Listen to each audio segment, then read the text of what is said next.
My name is उज्ज्वल श्रीवास्तव। आज हम पढ़ेंगे GST Tier 1 को लेकर एक एडवाइजरी आई है 11 अप्रैल 2025 को। इसमें यह कहा गया है कि जब हम GST R1 फाइल करते हैं तो उसमें हमें HSN कोड डालना अनिवार्य हो गया है। अगर नहीं डालते हैं तो नोटिस आने के चांसेस बढ़ जाएंगे, तो नोटिस आ सकता है, तो इसमें डालना ज़रूरी हो गया है। ये HSN कोड आपको कहाँ डालना होता है? GST Tier 1 के टेबल 12 में। पहले क्या होता था कि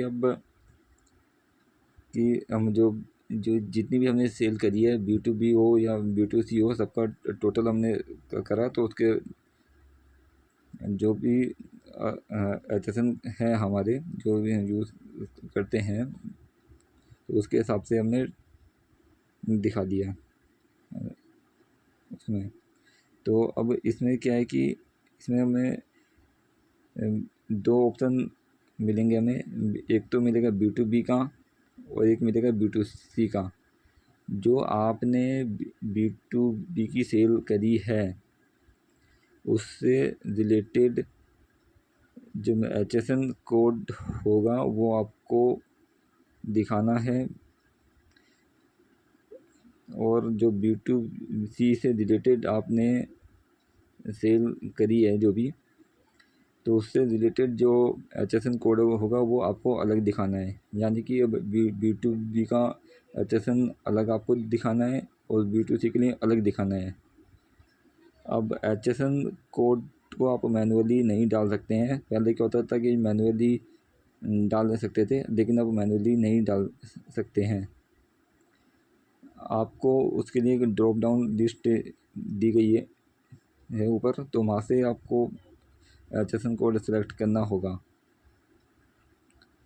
अब मैनुअल एंट्री HSN की बिल्कुल भी अलाउड नहीं है, और ये एप्लीकेबल कब से हैं? जब हम अप्रैल 2025 मंथ की GST Tier 1 फाइल करेंगे, तब से ये एडवाइजरी लागू होगी।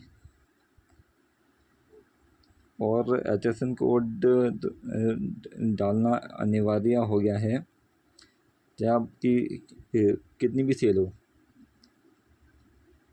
नील में तो नहीं डाल सकते हैं बिल्कुल भी।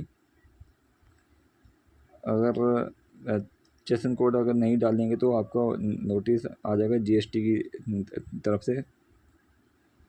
तो उस नोटिस से बचने के लिए आपको HSN कोड डालना अनिवार्य हो गया है।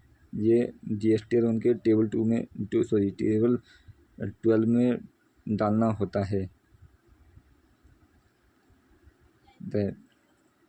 अगर आपको दी गई जानकारी अच्छी लगी हो तो आप वीडियो को सब्सक्राइब कर सकते हैं, बेल आइकन प्रेस कर सकते हैं।